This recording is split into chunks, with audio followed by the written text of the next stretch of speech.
Cognitive experimental psychology and HIV counseling. Dr. Anupama has been involved in teaching UG, PG, and PhD programs, and briefly MSc in Forensic Sciences.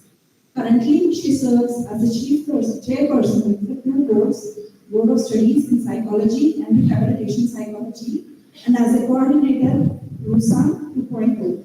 She has been a former head of Department of Psychology, University College of Arts and Social Sciences, Usmania University at the departmental level. She served as a vice principal for 2.5 terms and holds an additional responsibility as a placement officer at Arts College.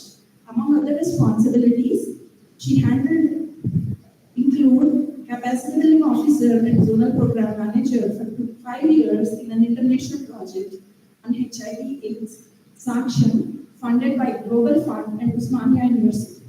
She is a NACO certified trainer for HIV training at the national and state level. While serving as a HOD, Dr. Anupama collaborated with the NCSC, Commissionerate of Telangana Police, and submitted a project report and presented it at the 3 Summit in 2023.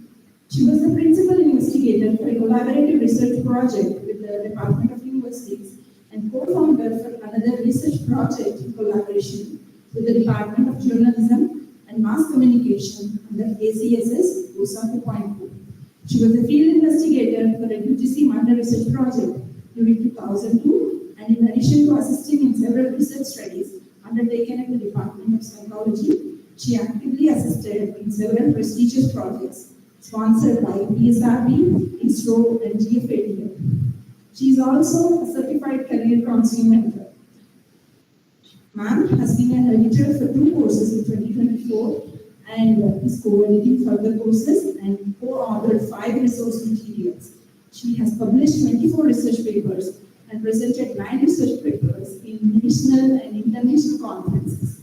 She has supervised the research work of 6 PhD scholars and also been a pro tem supervisor for 2 PhD scholars, among which 4 have been awarded. In addition, Ma'am has also guided one MPhil student from SPU who is already degree awarded. Ma'am is a resource person at training institutions like HRDC, ODU, MCR, and DHED. Ma'am is a member of BOS of various UG colleges. She was a member of Professional Board ICSSR, SRC, and a member of PSA Australia. Little Power warmly welcomes you.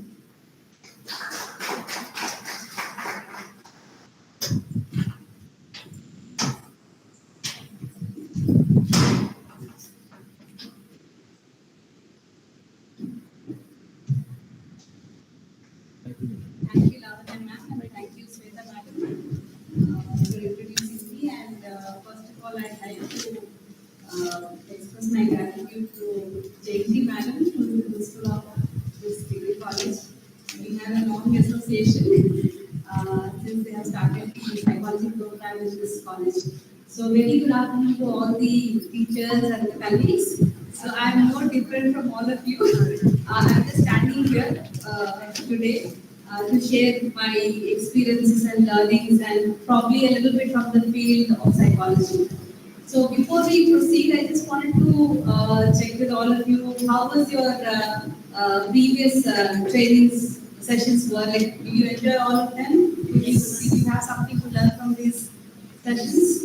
Okay. So that's what I was sharing with ma'am, that I'm glad to see most of the ladies sitting here.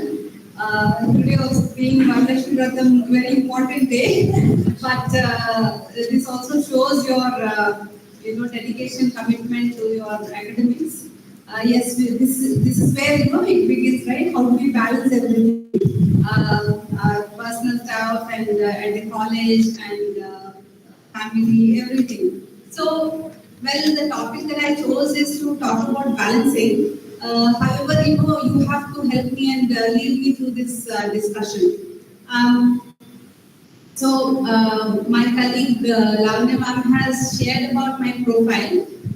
Seemingly that you can see that I've been trying to take up a lot of responsibilities, right? So, then if I say, am I getting stressed out of it, or am I being responsible, that is a question I'm always asking myself. Every time the responsibility is given or a position is given to me, this is one question: will it stress me, or it is going to add more responsibilities, and how do I feel about it? So I think as any starts with our own emotions attached to this, right? So I'm sure that all of you have joined, all of us have joined in this profession with some kind of a passion, interest, and aptitude into it. Otherwise, we won't be sticking on for so long. So, as my own, as a teacher, I passed out in '97 my post graduation, and immediately next in '98 they have my department has given a teaching assignment, go and teach some, a psychology subject in undergraduate college. So in '98, I started my teaching journey. So, it's like a part-time teacher here and there in UG colleges, and then wherever they would send us, we would go. And you have met my colleague, very vibrant, psychologist, and also very well-known in the media also, Dr. Swati ma'am. Currently, she is the HOD. We both actually studied together and also started our career in teaching together. So we taught in different undergraduate colleges, and also we have moved. I moved very quickly to post-graduation in our own department, and since 2002, I have been into teaching. So then I was doing my MPhil and then PhD, etc. Everything was part of all of this journey, and only in 2014 we were recruited permanently in the system, and that is the last recruitment, and there's no recruitment after that. So if you actually look, when we entered into the department, there were 2 teachers, but by the time when we exactly entered in 2014, out of the 2 teachers, one professor unfortunately passed away. So there was only single professor in psychology department at the global department of university, Swan University. Professor Veena, you have heard about her, or she's a very popular professor. And we entered and she retired. So we were 2 people. As soon as we were given the appointment orders, we joined. The next week, we also got a responsibility. So I was given the chairperson for Board of Studies. My colleague, Dr. Swatima, was given as the HOD. Since then, every 2 years, she's the HOD, I am chairperson Board of Studies. I am HOD, then she is the chairperson Board of Studies. And we have 2 boards to handle. That is, one is in psychology, one is in rehabilitation psychology. So we have to deal with, take care of the PG program here in the department, then the distance education 2 courses, UG and PG courses, PhD program. All of this we had to handle. We being the permanent faculty, we have support of our contractual teachers as well. However, it is always that responsibility cannot be just given away, or we cannot expect that our teachers will take everything, whatever we give, right? Only a part of our responsibility could be shared with them. So most of the load obviously was on us, and then we were thrown into the waters, and we started just learning how to swim. We first had to learn how to swim, not getting drowned, and then we still do the same thing and juggle between all of that. And at college level also, a lot of responsibilities are always given, and at university level also, they expect us to do certain things. One thing that both of us always wonder is that why are they always calling us and asking us to do this thing, that thing, can we really take it up? First thing is, we cannot actually say no. Right? If the Vice Chancellor calls and tells us, okay, is this not calling and telling something, but calling, telling, come, and then giving you an order, and then we trust you, do this work. So what do you do?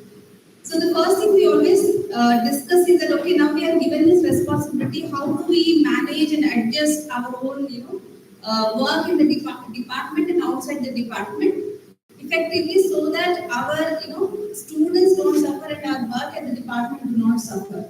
I think this is where the professionalism for all of us start. I'm sure if you really, as teachers, if I ask you what all you do, and if I also ask Jayanti ma'am what all you do, there will be definitely a difference in the way, the kind of things that we do, and the kind of responsibility we all take up, right? Actually, for me, it doesn't really matter if it is a teacher in a, even a part-time teacher in the department, and also a person who is taking the key position in a college or university.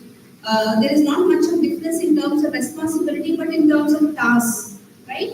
So once we feel responsible, we will obviously have to do those things. You all know I don't have to talk about all the professionalism aspect, ethics, code of conduct, etc. and all. I don't want to go into that.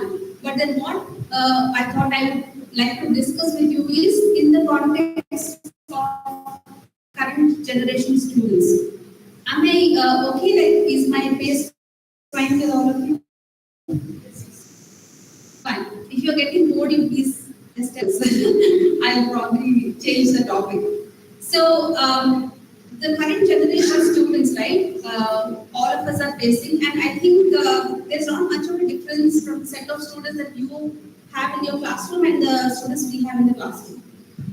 Yeah, they are, these late adolescent students mostly you are dealing with, and like I said, even students that we have postgraduate students, they are just come from undergrad, but still they are same, they have the same set of characteristics, I would say. So nowadays they're calling these students as Gen Z students, whatever alphabet they would like to give. But what kind of students are these, right? So I'm sure all of you or most of you must be having children who are of this generation as well, or probably maybe more or in age or little less, but then somewhere in their own they all share the similar kind of characteristics.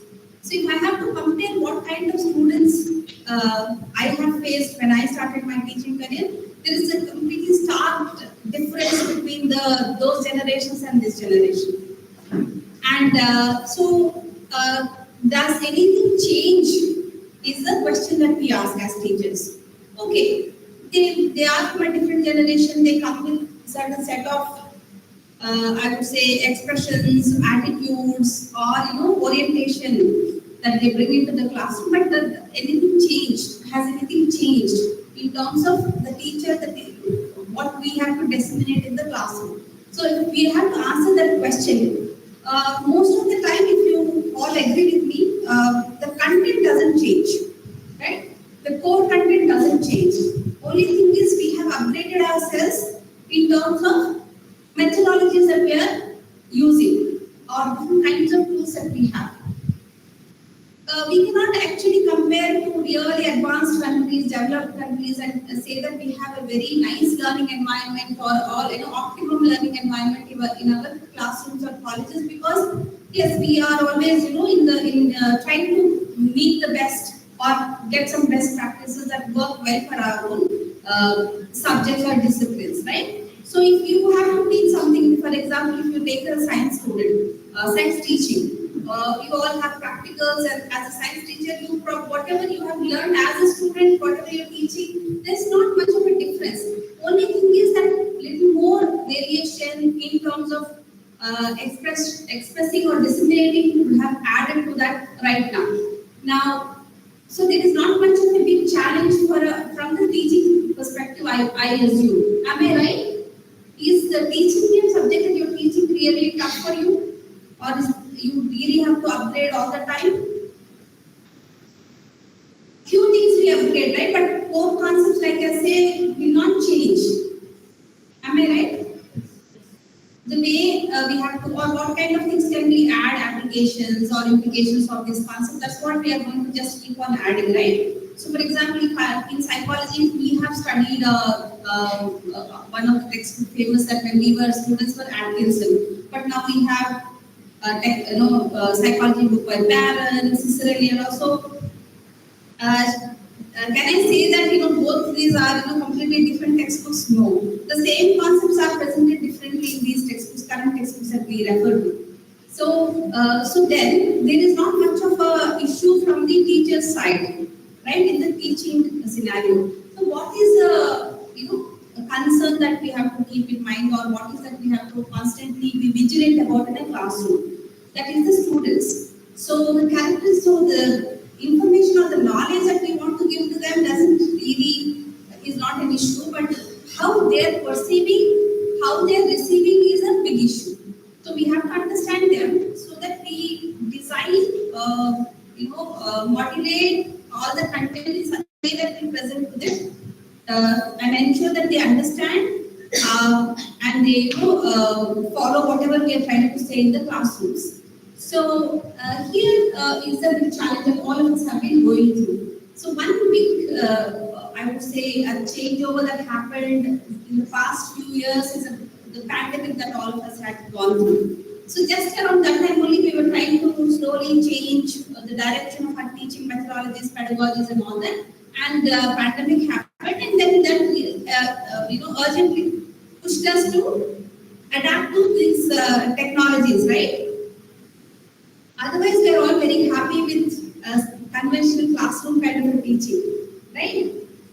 There are many advantages of it, definitely, and where we have a very direct interaction with our students. We have student engagement. There is a classroom engagement. We can learn a lot of things from the students, and students can learn a lot of things. That's always been the method that worked well in our own Indian education system. But then when it came to online teaching, I'm sure you would have had observed like a lot of times that you always wondered whether our students are listening to the classes or not. Right? If in the classroom, when I used to teach in the classroom, if I ask the students, "What are they listening? Are we going? Are we on the same page and all?" You will definitely get some kind of verbal, non-verbal affirmations from them. But on the online setting, it becomes very difficult for us to even if they say yes ma'am on the chat box. If you're calling out their name also, they will not come online or speak up much, right?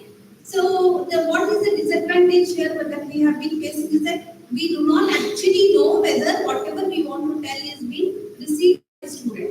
So I think this has been our challenge, but this has become an advantage for the students now. Now students are preferring to learn like that. Want the education in such a way that it should be very flexible and their attention span has reduced thanks to all the information overload that we have already created in our own systems. So students don't want to listen to us for more than 10 minutes, and also they want to judge us and decide whether it makes sense to them or not, whether it is interesting or not, right? So that is, we understand all of this, and but we can't do anything about it because we have to take time for an hour or so. I don't know how much is your timing, 1 hour classes. So 1 hour, 50 minutes or 1 hour, we have to complete whatever we have to complete. So then there is a dilemma that in this particular context, how do we deliver all this content? While we also understand that some of our students are not really interested in what we are talking, and then also we need to discipline them. So suddenly we'll also have to become a little stern, and the students don't like that. I know you are dealing with late adolescent students, so I'm sure you understand that, right? So you can't be nice all the time. So you have to come across very stern. Most of the time in my batches, Sweta was my student. There is a thing about me going on every batch that she is very strict. But she is very strict, but she is nice sometimes, But that all will not let when we receive any information, there is called as a prime minister of recency effect. So the first thing that you hear about somebody is what sits, right? So most of the time when I enter into the classroom, students are all just looking at me, staring at me, and also they're in a dilemma whether to respond. If I respond in such a way, this teacher is going to blast me because she will not like my responses. So many things keep going on. So again, I have to build a rapport with the students. I also make sure that yes, I don't want to tolerate any nonsense in the class, because here we are two adults sitting and talking to the postgraduate students. I can always say all are 18 plus. I'll say that it's an adult communication. I expect you to behave like that. Otherwise, then the dynamic will change. I will become parent, you will become child. And that's what is most of the time we are left with in many occasions, because students being students, they will definitely leave those all nuisance where we have to take a role of a parent and then try to discipline them. And that's why they will not really appreciate because not one more parent in the college, already they have their parents at home. So, but then we don't have a choice, right? So these are some of the, I would say, mental representations that we have at this point of time. I just got some points on the generation, this generation. I don't know if you've already been exposed to these in the previous sessions, you can tell me. So if you can put it on the full slide, we can just check that. And because we are reading online also, we can't give full screen. They will be only seeing a first Okay, screen. so, oh, okay, fine. What I'll do is I will try to open my PPT here because it is not very clear for me. Yeah, the characteristic of the Gen Z, what I just try to put in, and I try to just introduce them to you in a brief manner. Apparently, as you know, I think most of you attended this NEP trainings as well. So we have seen certain kind of changes going on, which are actually mostly aligning with these generations. So they're talking about these hybrid courses and also this flexible learning. They can switch from one thing to another thing, and also personalized learning, etc. Oh. Yeah, but still, I mean, I'll take next one and I also see here. So if you can see the in India, the largest generation are these Gen Z. It seems 377 million individuals, and also they have identified certain kind of features. Somebody has presented this. Have they discussed about this in these past sessions? Okay, then you can focus on them. So basically, they have identified this generation to be very tech savvy. We all see that, right? They're mostly with the mobile phones. We are also with the mobile phones. We are working on the mobile phones. For me, mobile phone means it's like a work, okay? Actually, in the morning I texted her, early morning, all these things happening today is this small festival also, will everybody turn up to the session? So then she responded, thankfully she saw that, and she responded back to me, no ma'am, we are having the session. So we are, for us, working people, mobile is the medium of exchanging information through this. And we don't really have a luxury to get entertained using mobile phones, right? But obviously our students have all the luxury, they are getting entertained, they are communicating, they are using this in the most effective possible manner. And also I think nowadays you are also seeing that students are using these AI tools. Right now, suddenly if you ask them to do any work and submit to you, you will be shocked to see that how perfectly they have written. Right? And I tell my students, when I read something, you can't be perfect. Come on, don't do this. Okay? You can't be so perfect. You can't write so perfectly. I know, you know, how any student would make an attempt to write. So stop using these chat GPT and all and use your heads, because obviously the recent research of MIT says that the brains are getting actually empty as they're using or depending on these kind of AI tools. So, and also we have to be very watchful also. I talked about COVID 2 days back. I was seeing that how COVID also has contributed to cognitive decline. So our generation is still fine, I assume, but at least these generations tomorrow will, if there is a cognitive decline, that is, their brain doesn't function, thinking and cognition are not efficient, and also they are dependent on something. Just imagine what kind of issues and challenges they will have as they grow up, isn't it? And naturally, we have this. You have heard about learning styles. How many of you have heard about learning style? A student learns in a particular style, right?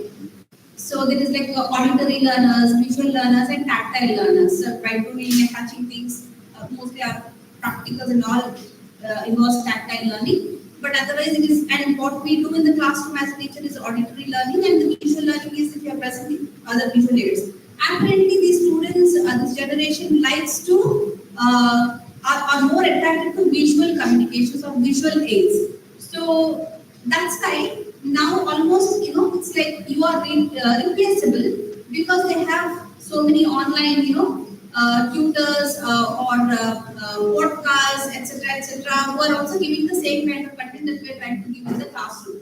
So this is one of the concerns that we'll anyway discuss. And then also they seem to be socially and environmentally conscious.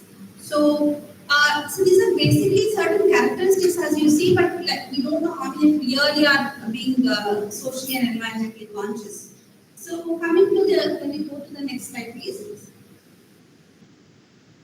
So this is just an expansion. Anyway, I'm leaving the PPT for your information. So tech savvy, visual communication, and value driven and social and environmentally conscious. Some of the points here. So like basically what it means is they're very comfortable if you are trying to give them. So if I send anything in the email or in the WhatsApp group, they are comfortable, right? If you are going to ask them to everything now, all the I think even Shweta's batch as well.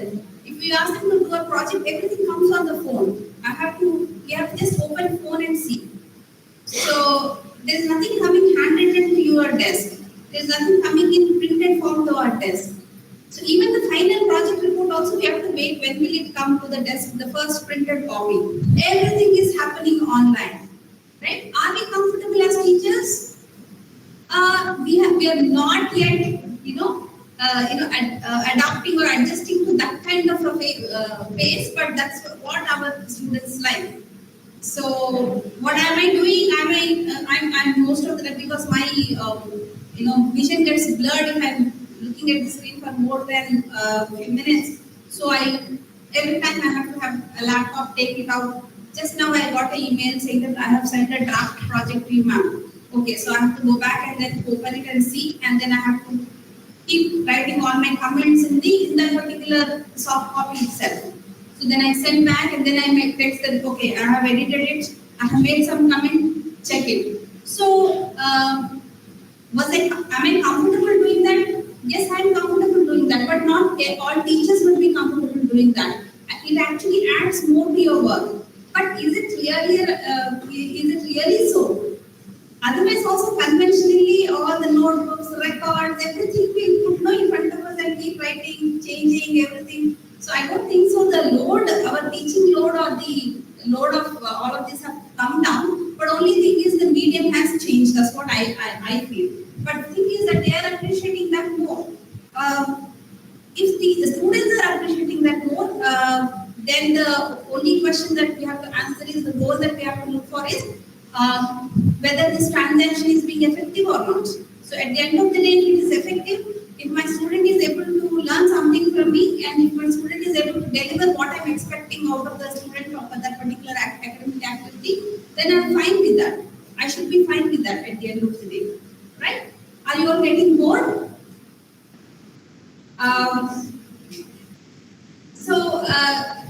The digital thing is a big thing, but still there is seem to be, across all the Indian scenario we see, there is a little bit of divide. We are not able to catch up to the students as much as they desire us to do that. However, we cannot undermine the what I call as traditional or conventional methods, because I can very confidently say as a cognitive psychologist, writing on your own. Handwriting is a very important, writing being a cognitive task. Okay, it is not that we are asking them to write. Even our students also, when we ask them to write a record, we have to write all these things in the record. Can we make a shortcut of that? Can we just put everything on one page and give? No, I then sympathize with them. Okay, there is a lot to learn, but it's okay. Start doing it, space it, and do it. And I explain that it's very important. Writing is very important, and you're using your brain, and that is a cognitive task that will always, sharpen your thinking, critical thinking skills, analytical skills, and all that. So if we lose on that, then again, it's going to be a problem for them, right? So we have to convince them in somehow and some way, and request them to do that and impress that on them. We have to. Many times you have a very good handwriting. Okay, at least that motivates them, and all your sentences seem to be really fine. You were able to write a summary very well or abstract very well. That encourages them to do more. But definitely, what I have observed the past 3-4 years is that students are really feeling on the edge to write and submit things to us. So what I have done is I have compromised a little bit. So I told them, okay, you can skip a little bit. I have shortened it. Okay, introduction can be this much, but then analysis of this particular concept should be this much. So I have just compromised on one part, but important part I did not compromise. So I was a little bit happy with that kind of a change, because otherwise there is no mutual benefit coming there. So, like I said, the learning preferences, the next one please, next slide. Yeah, the learning preferences are again different. Like I said, visual learning. Why they are preferring visual learning is because because of the digital environments that we have created for them. So, in fact, the students nowadays are exploring as much as they can in the digital world, and even their career options or the way they are thinking that what they want to do is, I want to be a YouTuber, I want to be a blogger, I want to be this. They are saying that one of my colleagues. Son, it seems now he is like doing these videos and podcasts and all that with some area that he has done his mass communication and also he's really onto that. So the father is saying that what do? I need to encourage him. So I'm encouraging my best, and he's doing well. He's got so many views, he's got so many likes. Now we are all talking in that language. So shall we encourage all of that, or shall we say that no, these are all of no use? We cannot say anything, because if we discourage them, it will be a problem, because right now all countries, including India, are looking at the most sought out careers, right? Data sciences and all are most sought out. Everybody is supposed to learn all of this. Are they going to stick for a long time? We don't know, but these are very important. So as much as we encourage them to take these things, we also cannot discourage their own interests and activities that they have in other fields. And also what we have observed is that students are able to take in more than one option, right? It's not like very singular kind of a career mindedness they are having. They are able to accommodate other things. I'll do this, I'll do that. I'll do a proper job, or also alongside I'll be a bird watcher, or I'll do something else, like that. So they're becoming volunteers in certain kind of NGOs and all. They're doing their own things, which I think we should also appreciate, because recent observations or research is talking is about that we originally are collectivistic communities, but somehow we are moving away from that. So the social responsibilities or the collective goodness that we are supposed to have for our communities is slowly coming down. But since this generation is seemingly interested in that, we should also encourage, so that we all be working in that kind of a harmony. And social behavior also, like the next slide please. So these kids are preferring to learn in teams or collaborative these things. So like, I have this, what do you have? So let us get together and do this work. So they are preferring to be opt for collaborative learning. So I don't know, in a classroom, see, at the end of the day, it all comes down to us and what we can do in the classroom, isn't it? That is our reality, right? All of these things may be there, but what is our reality? We need to connect only to those. So if they seem to be preferring that, then we also have to encourage those kind of things in our classrooms, in terms of giving them some works that they can do on in teams, etc. I'm sure you must be incorporating as part of your discipline. So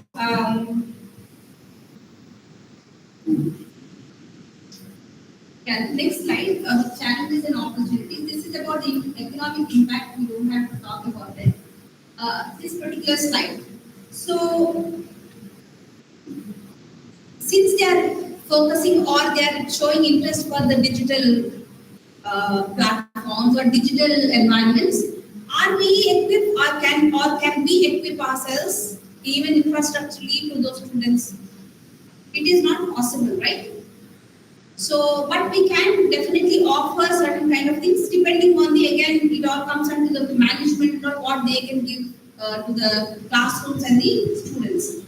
So, then the redesigning of the curriculum. So every time, just recently only we have submitted UG curriculum, new curriculum. So when we were going to the in our subject psychology, and we were having discussions with others as well. What they have proposed, a team was working on it, and then they proposed certain kind of things. Out of 20 topics that they asked us to add, 18 topics had AI, cyber psychology, applications of this in AI, that in AI. I told, do we have that AI in the first place? And do we understand its implication to that length and breadth? So without learning first the concepts and all that, why are we talking about AI so much? And that too at an undergraduate level. No, madam, NDP, we have to have all of these things, and also then we also, and I told, everything that is going into the student's head in a classroom cannot just be randomly given or spoken, right? It has to be tested, it has to come from certain authentic sources like textbooks, research. Only then we can deliver confidently that to our students. We can't just randomly talk in a classroom just because everybody is talking about it.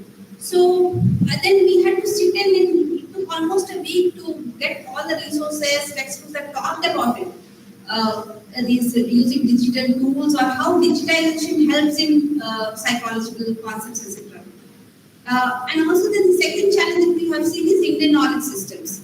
How do we integrate that into our own curriculum? So I have read about it, I have learned a little bit as we needed to work on them. And I'm going to very soon sign up into a training program to learn more about Indian knowledge system. But now that also has become very important as part of the curriculum changes. So we are trying to integrate certain things that are expected out of us, while we are also trying to upgrade ourselves and give this information to the students. So I think these kind of changes have to be impressed on the students. We have to tell what is the importance of that. I'm telling you, 80% of the time we fail. We are supposed to talk about IKS, we are supposed to talk about this. The students are like, okay, this is okay, but this is boring. They will not tell anything to you verbally, but their expressions really can give a lot of information if you pay attention, right? So everything now is going towards the what you call hands-on experiences.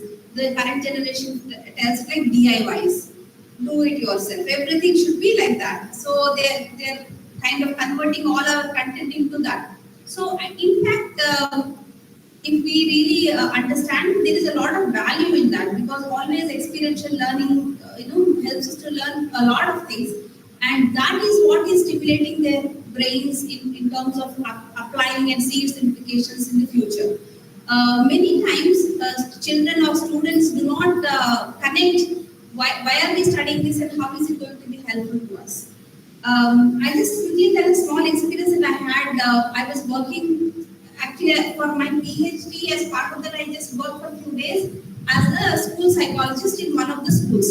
So I wanted to learn a little bit about the middle school children. So I was actually trying to cater to them. So I was sent every day few students to my counseling room, and I was talking to the students. So I met a very interesting student. He was a 5th grader.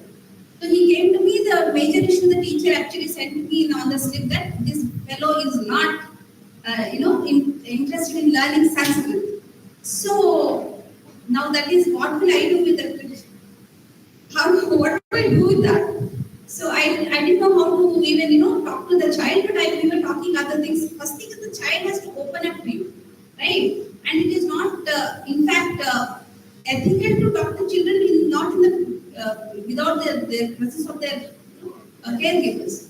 So obviously I had to keep it very, very basic, and then I was talking and all that, and then he asked me directly, "Why did teacher send me to you?" I said, "Well, you seem to be doing very well in all other things, but why are you not, you don't like Sanskrit, it seems." "Yes, teacher." I mean, they call teachers, or I'm also teacher. "Yes, teacher, why should I learn Sanskrit? How does it matter to me?"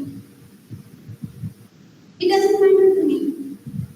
So then I also started thinking. I said, "Okay, let us talk about it again next time." So because I had to buy time, because I was thinking, why is he, how do I, interpret that interest?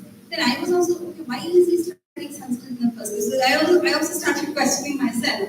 So then, when we were again talking, I didn't talk about that topic. Then he came back to me again. He was trying to talk about. Then I understood. He only told me that his parents are in US and he is a child who is brought up by his grandparents and his aunt and uncle, and he's feeling lonely, or he's obviously, having that little bit of issues in the environment, and all. He's comfortable everything, but then he misses his parents.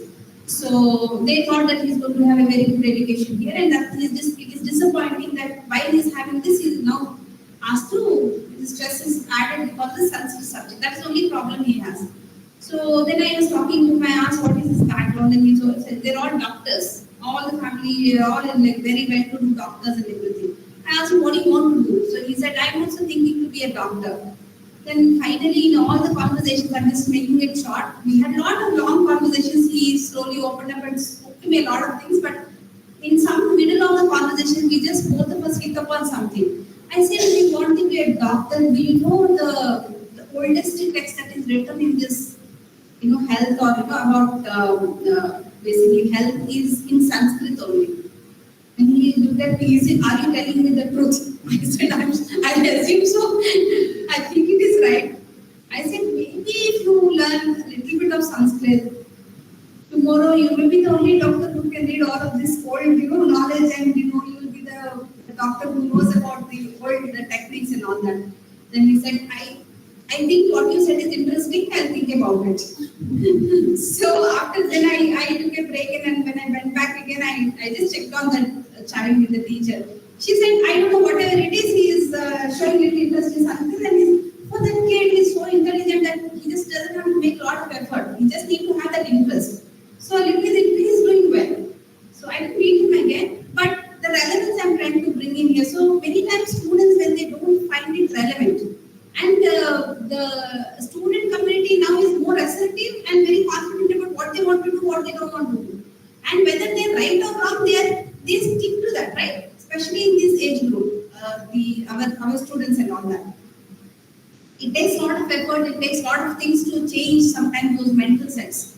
So if they're not finding it relevant, then I don't know how do we impress on that. So we have to think different ways, how do we connect our thing that we are trying to tell to all of these new changes that we are trying to bring in. I'm sure they will like all this AI stuff if you are incorporating in the syllabus. But then for us also, we need to have that authentic information to talk about. For example, if I can only give examples from my own field, please excuse me for that. If I talk to our students and tell them, okay, we have now apps that are coming up where you can sign in for some kind of a counseling, online tools that are available.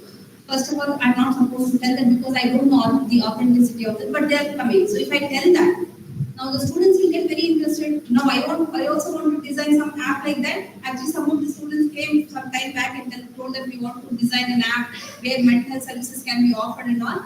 But then that whole context changes, right? So I cannot tell all that, but then they will be interested in that.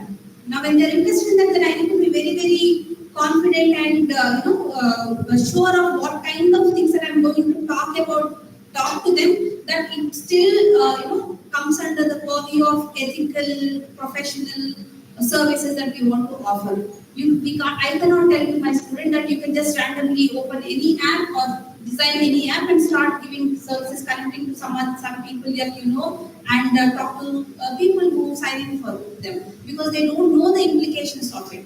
For example, there are many, now the dangers are also coming. Recently I attended a conference where they were talking about what are the dangers that we are seeing with these kind of apps. Because apps, chatbots, etc. are taking these people who are approaching for services to one point, then they are left. Okay, I'm feeling little anxious or I have these symptoms. If a person is typing, the chatbot or the app will tell that I think you are having anxiety. Straightforward, depression, anxiety, they're using these kind of terms. Then what will happen to that client? We don't know who that person is basically communicating. And then what are they supposed to do? Who are they going to go to? So the connections, the referrals, all of this is not very much established.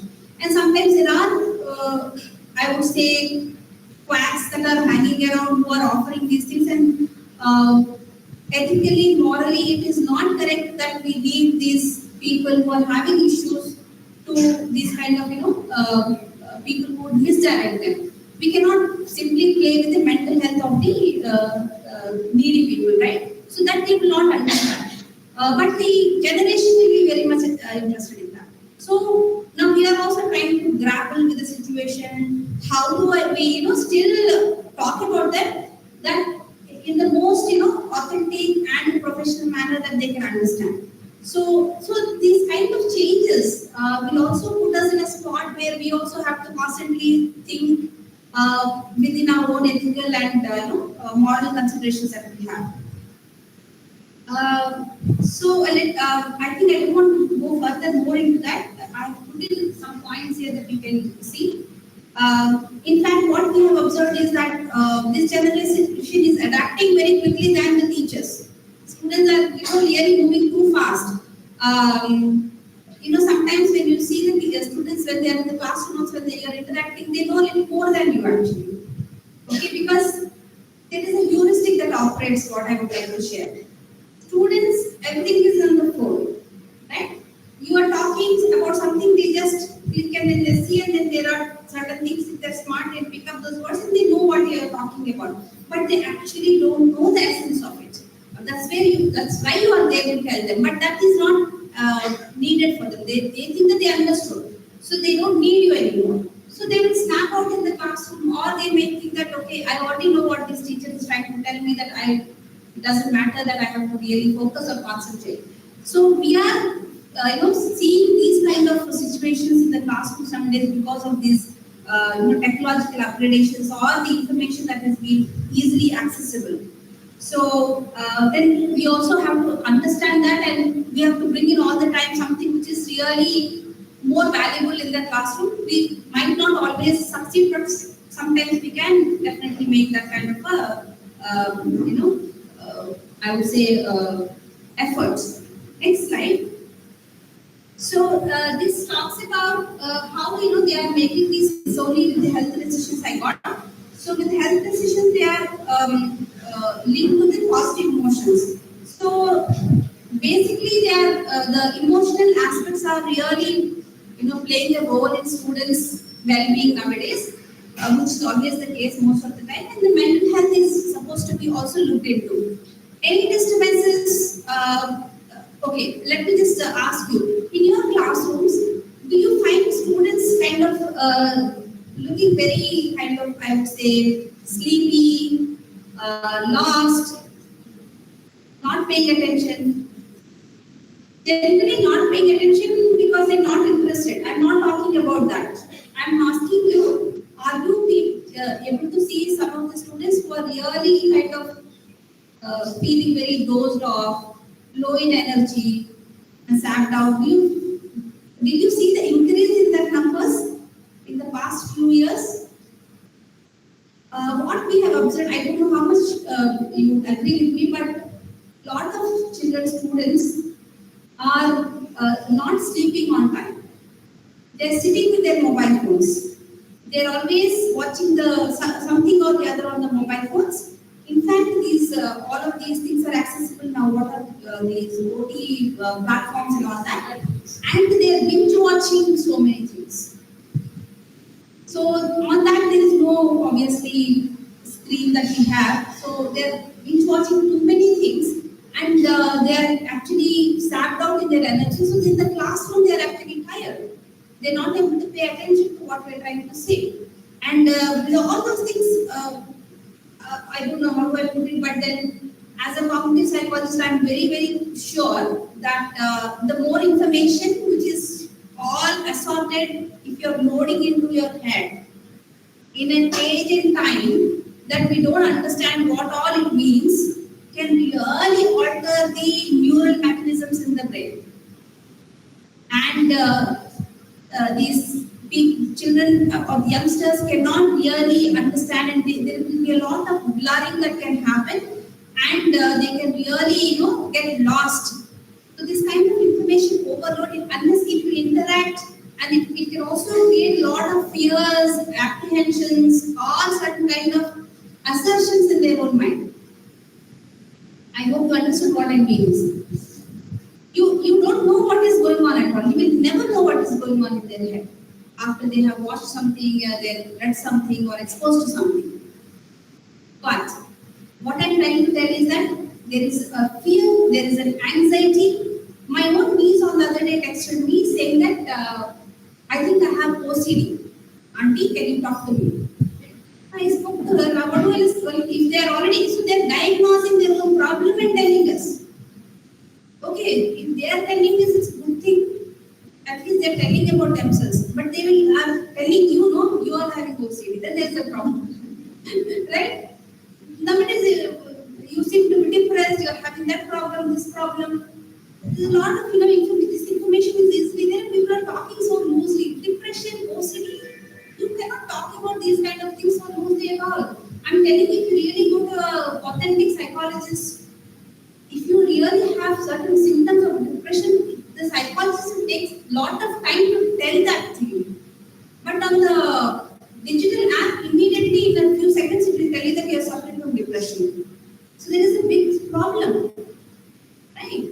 What will I do if I'm having depression? Then I'll definitely go into the seek hole. I won't tell anybody. I think I'll deal with myself. I try to look for more and more information that will help me, maybe from online only, because online it is very anonymous to me. I feel safe. I don't want my friends to know. I don't want my parents to know.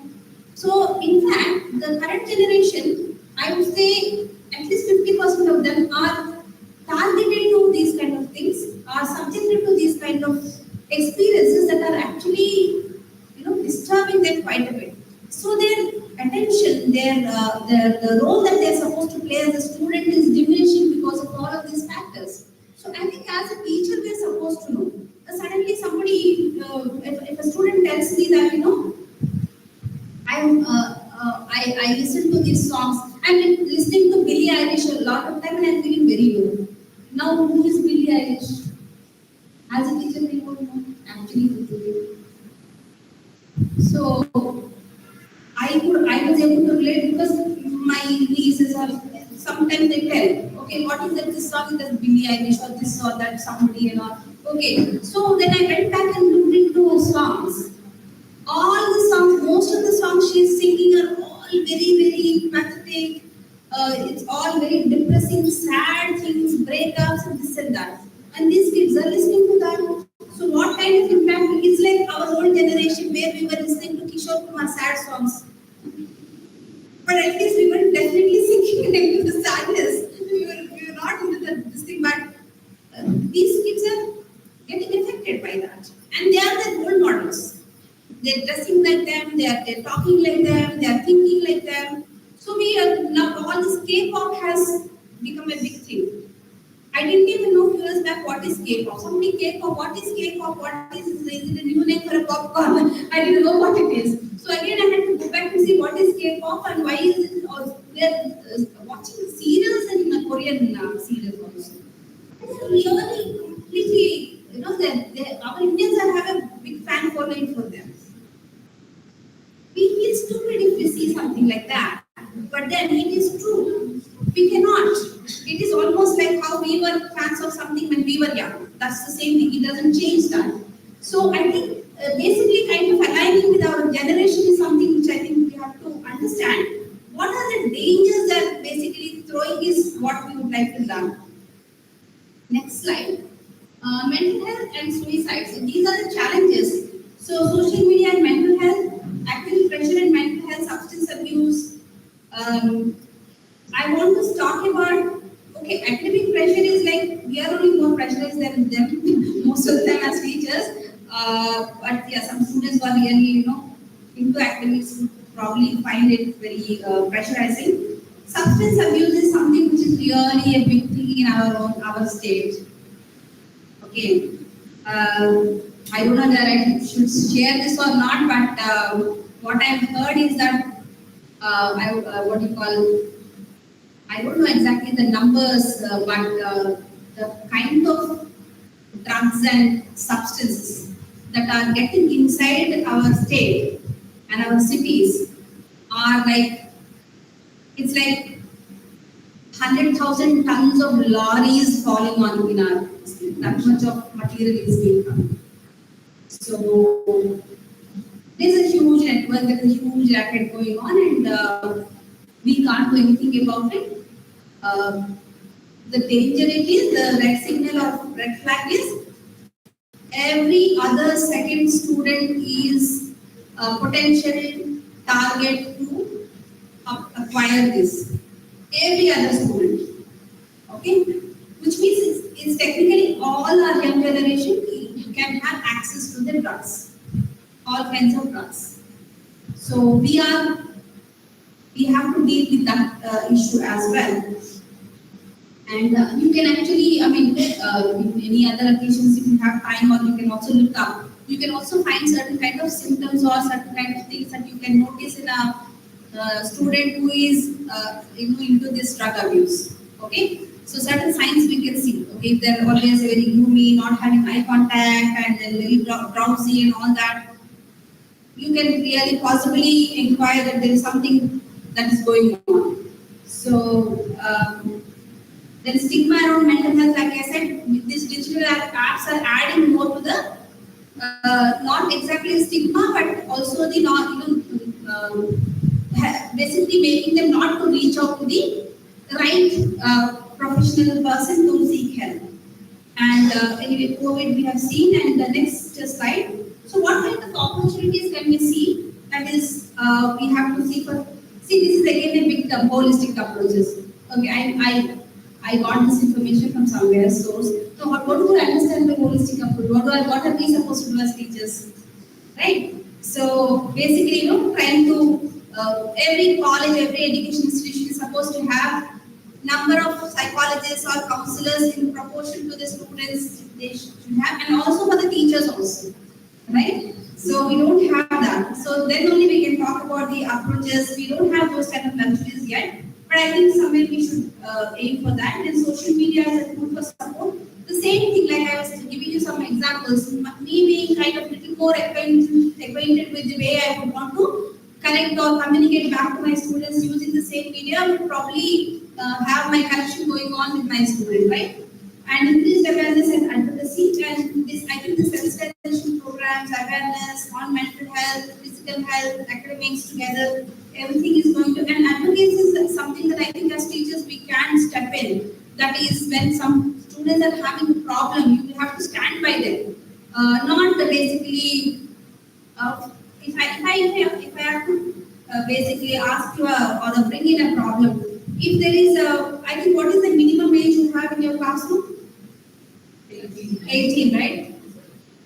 17, 18. If a 17-year-old girl comes to you and tells you to the teacher that I am pregnant, what can we do? How do we deal with that problem?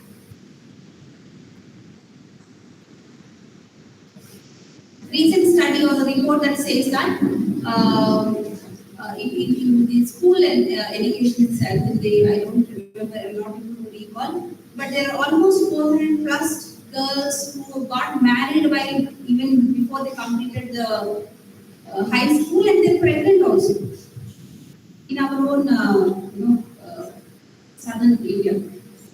So these kind of issues can come. Maybe this thing directly cannot come to you as a teacher, but the other aspects of it will come, right? We have seen a lot of students getting into relationships, this and that.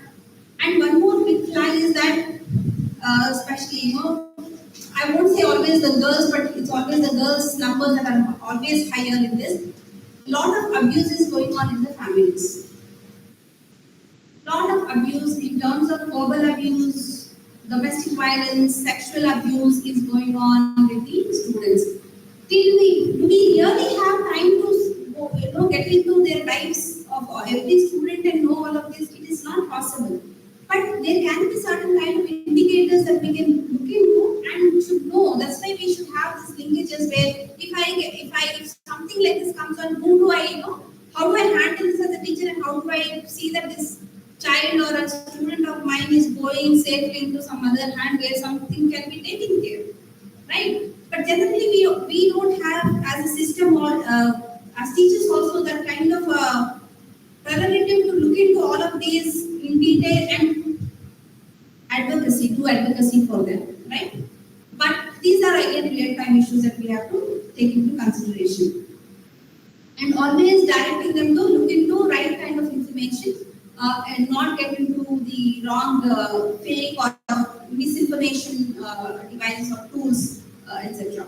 So the next slide, the last two slides I wanted to share is about the professional behavior that we have. So there are again very big words to me. Integrity and honesty we should have. We do have, I think, right? We don't have to talk about it. Respect for the students. But what about respect for the students? Can we always be talking to the students in a very sweet manner? Yeah, sometimes some teachers, we can agree, right? Some teachers are like, why do I want to have headache with these students? I should get a good feedback. I'll be nice to the students, right? But if you want to be stern and if you really want to discipline, then the students will not like you. At some point, they will, they will give them negative feedback about you. So what do? We obviously can't leave being a teacher. At some point, we have to change from being sweet to being stern, isn't it? So I think that is very important in our professional, integrity that we would like to follow. And there are diverse kind of students. Nowadays, if we see in the student population, now we have moved from the binary genders or binary that male and female. There are other genders are also coming up. They are not coming out in India because it is still not acceptable in our societies. But we cannot, ignore the fact that there are orientations, gender identities, sexual orientations, preferences, all are changing in our generation. So we need to at least be a little bit sensitive about it and understand that, because they are very fast. They know more than we know. So that's why I'm just trying to hint. So we are respecting people for the students for all the kinds of things that they are bringing to us. And with our own colleagues and with our own these things, we're trying to maintain professional boundaries. And when a student or anybody tells us, or even a colleague tells us, we should maintain that confidentiality. It is not only for us to maintain confidence, but everybody, because we should know. For example, if I'll take my own example because I can't ask everything to you, or we don't have time to discuss. So one teacher comes to me from other departments. Suddenly we are colleagues, we know each other. So suddenly she'll come, and most of the time, if it is psychology person, everybody like to come and share something or throw something on us, which is almost like not to be known. So the student of mine, she started giving the name and she started telling me something about me. It was Ishindra ma'am. Then I was like, wait, hang on, don't tell me all of that names and everything. Do you really think that you should tell me some? Is it an important thing that you would like to tell me about your student? She said, yeah. Why did you come to me? What exactly you want to tell? Then she just started thinking. I told her, okay, why do you think I want to tell you? If you want us to, as a psychology department, want to look into a particular concern of your student, just give me a brief about it. Don't give me all the details. Then she thought that yes, I want you to talk to one of my students. She seemed to be having a problem. That's it. That is enough for us. But what happens is generally we all have our own culture. మనం ట్రైన్లో కూడా కూర్చుంటే పక్కన మనకి ఎవరో తెలియదు passengers, వాళ్ళని కూడా బాగున్నారా, తిన్నారా, మీకు ఎంతమంది పిల్లలు అని అడుగుతారు. Our culturally we want to be nice to everybody. Where are you going to? Right? Where are you working? In few minutes we start and we strike that conversation, right? Or it seems to be okay to a certain point, but we need to draw certain boundaries. We cannot keep on telling and talking about everything. We need to maintain certain kind of confidentiality.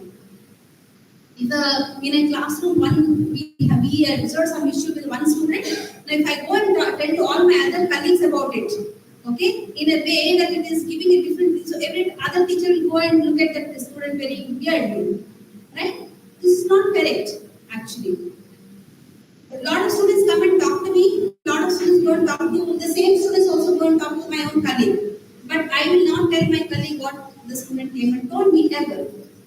Till the students want me to tell or discuss. Okay, this is our professional ethics, but even as teachers, as professionals, we need to maintain this confidentiality. Then only there will be a trust between the colleagues. Where colleagues we will go on. I mean, out of all intention, do you know what happened? You will look at madam or sir, this is what happened. Sometimes it's like really goes out of the boundaries, all of that discussion, especially while in their absence we are talking. right? But these are the things I think which we have to really think a little bit and reflect on. Why are we doing what we are doing? Whether really that is necessary? Is it going to break our relationships or cordiality and the collaboration that we would like to have in a professional environment? So I think confidentiality is with everybody at every space and stage. Fairness and equity, you know that treating everybody on the same page and being fair, because we don't want to get students who are like, you gave them more marks, you're partial and all that. We need to justify all of that, right? So at the end of the day, I was like, these are this is your performance or this is what it is. You should be confident about it. If you really been unfair, then it really shows off for us. And next slide. That's what I want to do, the trust and respect, and also the reputation of our own profession. If, for example, okay, I can share this. So there is a college where there are two psychology teachers who are not, having a good relationship. Somebody in that college, madam, please look into their issue. Psychology teacher, they are being like that. So it's like teacher reputation is a problem. Being psychology teachers also there's a problem now. The reputation is going off. So at least being psychologists are consumed. That's the expectation. Is why only psychologists? Everybody else has to really live up to our reputations is what I always feel. Because if we have that in our mind, we will never do anything that does any harm to our own profession, our own our institution and all that. We should definitely have that much of integrity, I would say. The positive education environment, well, this is a point that we can always try to. So thriving is something which we are seeing, flourishing is something which we are seeing in these current generations, because again, world is changing, a lot of things are happening. So we want ourselves and also our students to flourish and thrive in their world.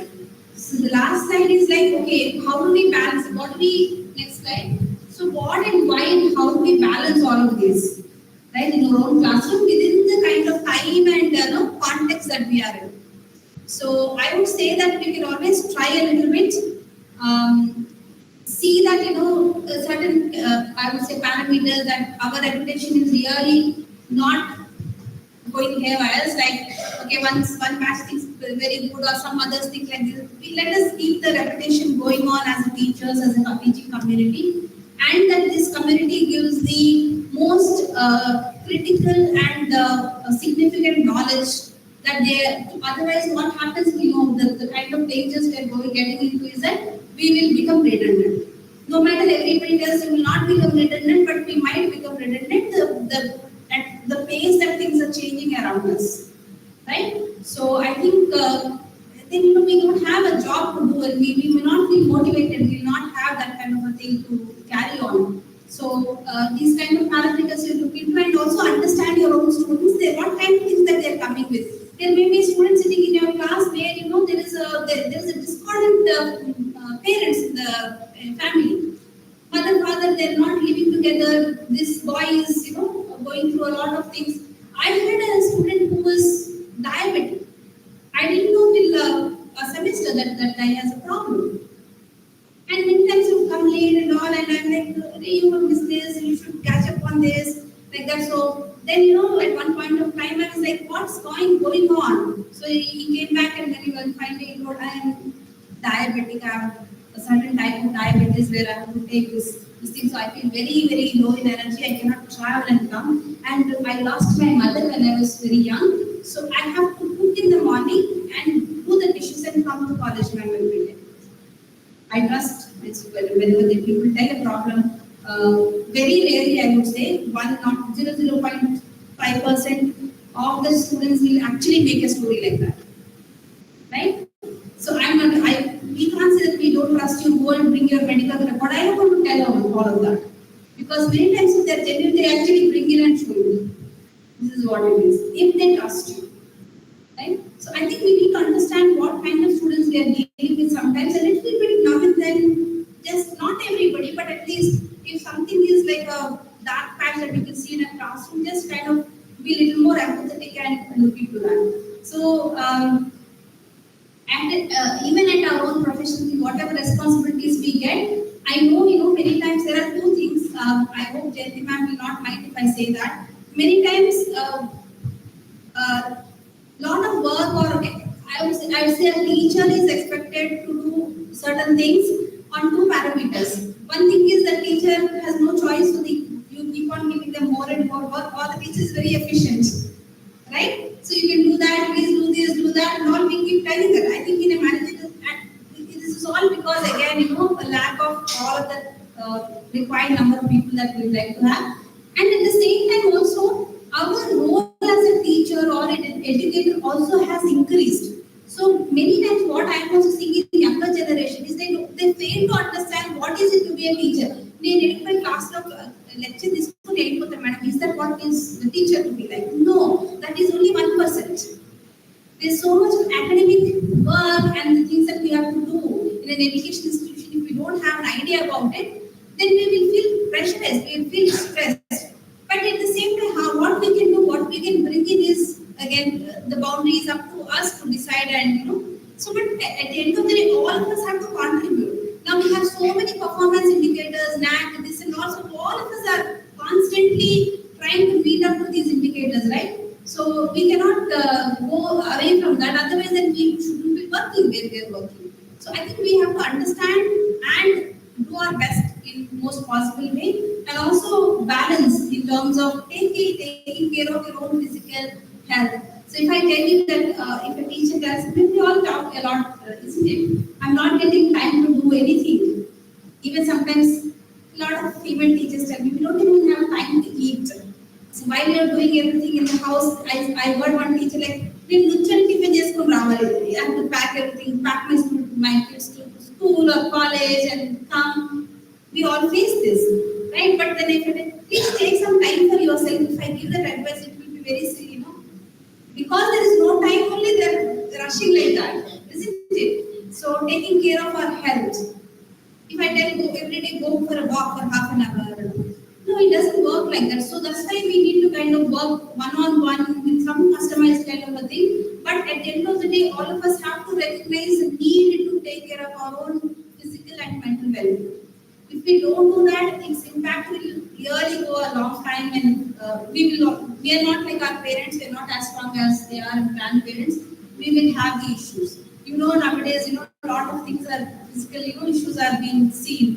Young people are also dropping dead with heart attacks or whatever it is. We need to be a little more careful with our health and fitness. So I think that's how I would probably recommend balancing our own selves in this kind of context. I've taken a long time. I'm so sorry if I exceeded the time. This is what I wanted to share. If you have anything to tell me or share with me, I'd like to know. Or else maybe we'll meet you next time. Yeah.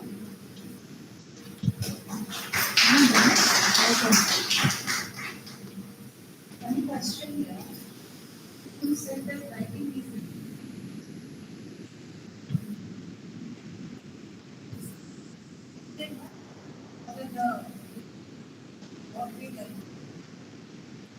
that's again a thing that we need to look into. Are we, as a generation now, are we really going to give importance to writing, or everybody is going to be dependent on texting or typing on a document? Is it equivalent? I would say that definitely, there are definitely similarities to that. If I'm typing on a Word document, it is as good as I'm writing. But in our traditional research has been saying that writing using your sensory things, otherwise your tactile sensory mobilizations are getting there is a problem with that. So by doing that, your the whole connection from the brain to the hand is there. Even by typing it is there, but the kind of tactile movement or sensory movement is limited in typing when compared to writing something, right? So when you are writing, you are kind of creating something, a kind of a form to the alphabet.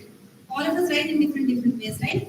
But if you are typing, if you type B, B is the standard one. Everybody is type the same B based on the font that you are using. But here when you are doing that, there is more kind of involvement and engagement and activity from the neural level to the sensory level. So that is what, so the more we are going to engage our whole, all organs and body, psychologically and physically, there are more kind of networks that are going to form. So more networks and more, agile and active and one can be. That is the advantage of writing. But I don't think so. The students will appreciate it if we say that. Okay, I can type faster than I can write the essay, right? So then we have to kind of find a middle ground. Tell them, okay, this you write, and in schools there are no notebooks. They are taking laptop. No, ma'am. In some countries, when they did that, now they're going back to again traditional notebooks and all. I think Finland or Iceland is doing that. No, Denmark is doing that. US also they are not sharing books. More writing. Yeah, right. I think Denmark did that, switching to the digital thing. Now they are coming back conventionally to notebooks and all. Because there is, certain things have their own value. That's why we have developed. I'm always like if this is advantageous to me, okay, digital is more advantageous to me in every sense overall, then I'm for it. But it is actually not so. So, okay, thank you so much. It was nice sharing whatever little I know with all of you. It was nice meeting all of you. Thank you.